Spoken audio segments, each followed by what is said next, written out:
Hello student, कैसे हैं आप सब। उम्मीद करता हूं आप सब अच्छे होंगे, मस्त होंगे, बेहतर होंगे। क्लास 12 फिजिक्स एनसीईआरटी में आपका चैप्टर सेकंड का ऑब्जेक्टिव क्वेश्चन लेकर आ चुका हूं। सभी प्रश्नों को आपको तैयार करना, चलिए शुरू करते हैं। पहला क्वेश्चन है, विद्युत धारिता का मात्रक क्या है। वोल्ट है, न्यूटन है, फैराड, एम्पियर। फास्ट रिवीजन करेंगे, कम समय में हम यहाँ पर 30 से 32 या 35 क्वेश्चन करेंगे। तो विद्युत धारिता का ऐसा ही मात्रक होता है, फैराड। चलिए अगला क्वेश्चन देखिए, दो आवेशित वस्तुओं को जोड़ने पर उनके बीच विद्युत धारा प्रवाह नहीं होता। कब विद्युत धारा प्रवाह नहीं होगा? जब आवेश समान होगा, धारिता समान होगी, विभव समान होगा, प्रतिरोध समान होगा। तो प्यारे बच्चों, इसका सही आंसर है जब विद्युत विभव समान होगा तब जो है धारा प्रवाहित तो नहीं होगी। 1 माइक्रोफैराड कितने फैराड के बराबर होता है? फैराड लिखा है या फैराड, वही चीज है, ध्यान रखिएगा। 1 माइक्रोफैराड जो होता है 10 घाते कितना, माइक्रो में 6 होता है प्यारे बच्चों, 10 घाते -6 माइक्रोफैराड के बराबर होता है। अगला क्वेश्चन देखो, 1 पीको फैराड कितने फैराड के बराबर होता है?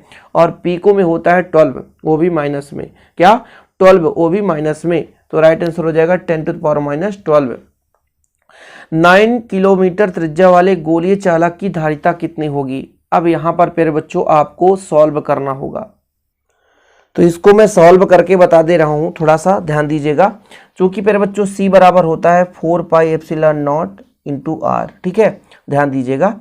और यदि मैं कह दूं कि जो r का मान है प्यारे बच्चों 9 किलोमीटर है, तो मैं यदि r बराबर कहूं कि 9 किलोमीटर, तो इसको मीटर में बदलो, तो r बराबर 9 × 10 घाते कितना हो जाएगा? 3 मीटर। यानी 10 घाते 3 का गुणा करेंगे तो मीटर में बदल जाएगा। एक चीज और मैं कहूंगा कि 1/4πε0 का मान होता है 9 × 10 घाते 9। तो यदि 4πε0 का मान यदि आपसे कहूं तो बोलोगे आप 1/9 × 10 घाते 9, सिंपल है। तो यहाँ पर इसका मान हो जाएगा 1/9 × 10 घाते 9। और r का मान आ गया कितना? r का मान आ गया फिर बच्चों यहाँ पर 9 × 10 घाते 3। देखो कितना आएगा? 10 घाते -6 आएगा, क्योंकि 9 से 9 कट जाएगा, 3 से यहाँ पर कटेगा तो 10 घाते 6 ऊपर जाकर माइनस हो जाएगा, जो कि 1 माइक्रोफैराड के बराबर होगा। ठीक है, ये आपका 1 माइक्रोफैराड राइट आंसर हो जाएगा। देखो क्वेश्चन न्यूमेरिकल है, कर सकते हो आप लोग। अगला क्वेश्चन देखो, C धारिता के संधारित्र को Q आवेश देने पर उस पर सन्निहित ऊर्जा U है। यदि आवेश बढ़ाकर 2U कर दिया जाए तो संचित ऊर्जा कितनी होगी? राइट आंसर आपको बताना है, और इसका राइट आंसर होता है ऑप्शन नंबर बी। ठीक है, 1/2U। ये तो खतरनाक है थोड़ा सा, मैं इसको प्रूव करके भी बता सकता हूं। इस क्वेश्चन को हम थोड़ा सा सॉल्व करके आपको प्रूव कराते हैं, हो सकता है आंसर गलत भी हो जाए। थोड़ा सा मैं आपको बता देना चाहता हूं। ऊर्जा का सूत्र होता है 1/2 और Q² क्या है? C। यदि 2 गुना कर दें तो कितना हो जाएगा? 1/2। और 2 गुना कर देंगे ना आवेश को, तो 2Q का स्क्वायर हो जाएगा अपॉन C। तो 2 दूना कितना हो जाएगा? 4। तो 4Q² C। तो 4 को बाहर ले लो तो 1/2 Q² C, जो कि U के बराबर है, यानी 4U। ओहो हो, तो राइट आंसर आपका C हो जाएगा। ठीक, चलिए अगला क्वेश्चन देखो, वायु में गोलीय चालक की धारिता अनुक्रमानुपाती होती है। किसके अनुक्रमानुपाती होती है? द्रव्यमान के त्रिज्या के आयतन के गोले के पृष्ठ के क्षेत्रफल के। कौन सा राइट आंसर होगा आपको बताना है। तो यहाँ पर गोलीय चालक की जो धारिता होती है 4πε0 r, तो जो C है समानुपाती r के, तो option number B is the right answer. अगला क्वेश्चन देखिए, संधारित्र की जिस पट्टिका पर आवेश को संचित किया जाता है वो कहलाता है संग्राहक पट्टिका, संघनक पट्टिका, उपरोक्त दोनों, निम्न में से कोई नहीं। बताओ, संधारित्र होता है जिसके 2 प्लेट होते हैं, ये प्लेट और ये प्लेट।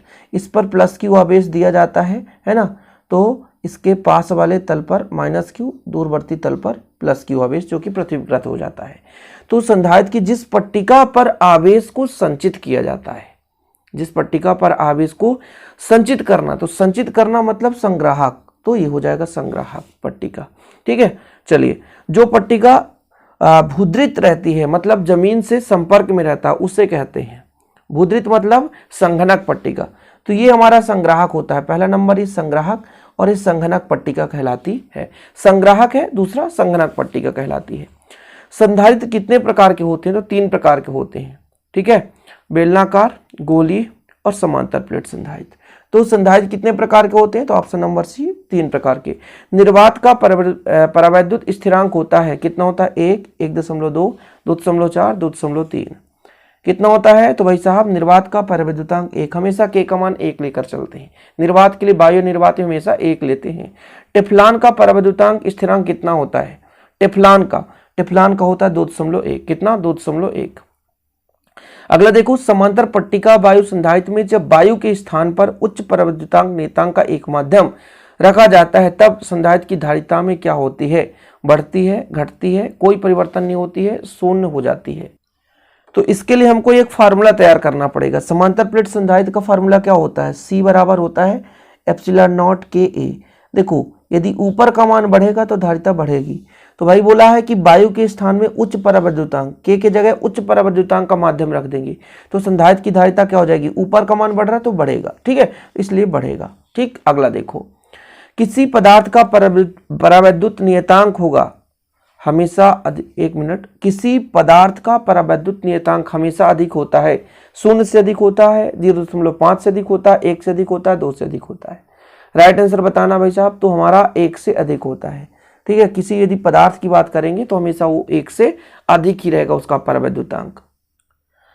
अगला क्वेश्चन देखिए, वान डी ग्राफ जनरेटर एक मशीन है जो उत्पन्न करता है एसी शक्ति, उच्च आवृत्ति की धाराएं, कई लाख वोल्ट का विभवांतर, जल विद्युत। कितना सिंपल क्वेश्चन है जो कि मैंने कराया है। तो कई लाख वोल्ट का विभवांतर उत्पन्न करता है।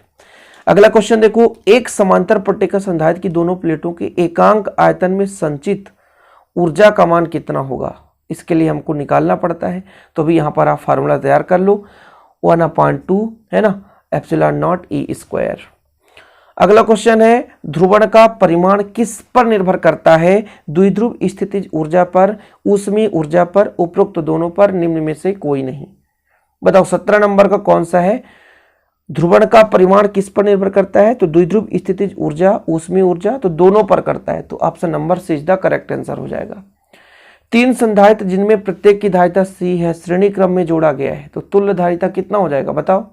तो भाई साहब तुल्य धारिता कितना होगा? तो हम जब समांतर क्रम की बात करते हैं तो C+C+C कर देते हैं, लेकिन श्रेणी क्रम में 1/C + 1/C तो 3/C, यानी कुल मिलाकर C/3 हो जाएगा। इसको कैसे निकालोगे? यही तो दिक्कत है सर। इसके लिए हमको क्या करना पड़ता? C डैश का मान निकालना है। तीनों का मान C है तो 1/C धन 1/C धन 1/C, यानी 3/C हो जाता। तो C डैश को ऊपर ले जाते तो ये भी ऊपर चला जाता तो C/3 हो जाता। अब तो सही है ना, क्लियर है। चलिए, HCl तथा CO2 में किस प्रकार का अणु है? तो यहाँ पर CO2 को आप काट दो, HCl जो है ध्रुवीय है।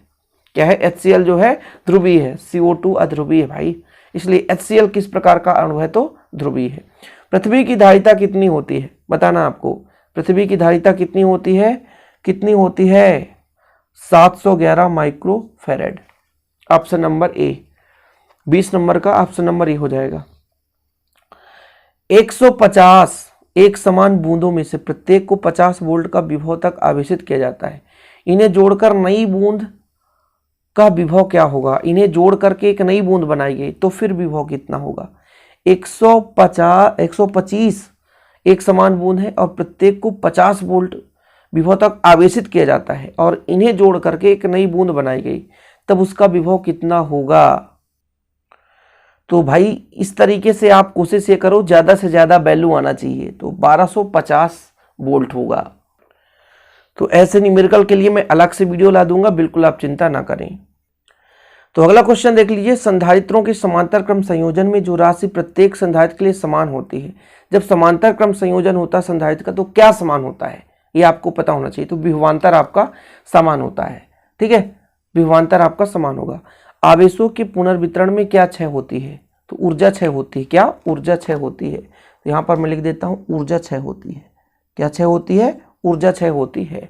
अगला क्वेश्चन देखो, H2 और तथा CO2 के द्विध्रुव आघूर्ण बाह्य विद्युतीय क्षेत्र की अनुपस्थिति में होता है। 0 होता है, 1 होता है, अनंत, इनमें से कोई नहीं। बताओ, राइट आंसर हो जाएगा तो 0 हो जाएगा। क्या हो जाएगा? 0 होता है, 0 होता है। समान विभव वाले दो चालकों को जोड़ने पर ना तो आवेश का पुनर्वितरण होता है, ना ऊर्जा का लॉस, ना उपरोक्त में से दोनों, इनमें से कोई नहीं। 25 का बताओ। तो भाई साहब जब समान विभव है तो ना तो ऊर्जा का पुनर्वितरण होगा और ना ही ऊर्जा का ह्रास होगा, तो दोनों सही है। तो option number C is the correct answer हो जाएगा। परावैद्युत सामर्थ्य का मात्रक होता है वोल्ट, वोल्ट मीटर, वोल्ट प्रति मीटर, वोल्ट मीटर स्क्वायर। तो परावैद्युत सामर्थ्य का होता है वोल्ट मीटर। क्या होता है? Volt meter.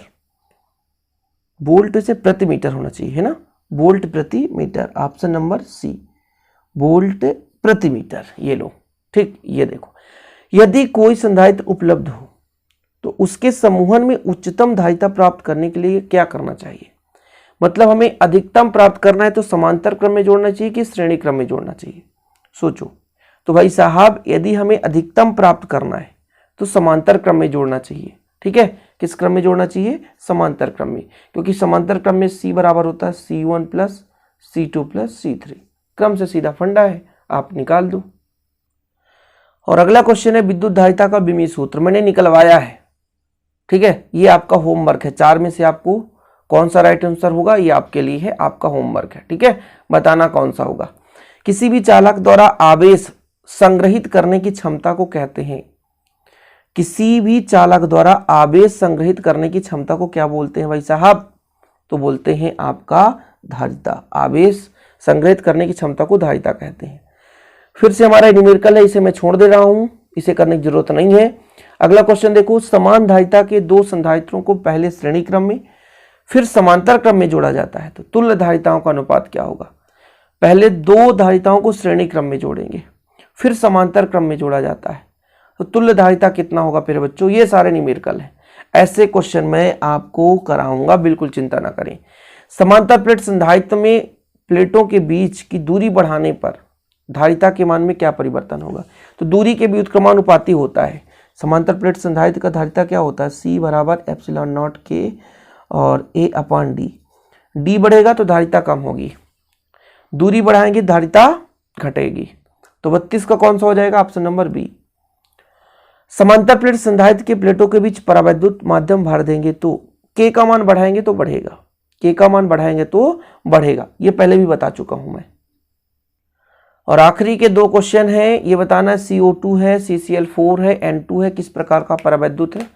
तो ये प्यारे बच्चों आध्रुवीय है। कैसे है? आध्रुवीय है, आध्रुवीय है। और ये जो नीचे दिख रहा है H2O, HCl, CO, ये ध्रुवीय है। कैसे है? ये ध्रुवीय है, ठीक। ये लो, तो आपके 35 क्वेश्चन हो गए कंप्लीट। और सारे ऑब्जेक्टिव तैयार कर लेना। ऐसे ऑब्जेक्टिव पाने के लिए चैनल को सब्सक्राइब कर लें, साथ ही बेल आइकन प्रेस कर लें ताकि हम आपके लिए ऐसे ही वीडियो लाते रहें। जय हिंद, वंदे मातरम।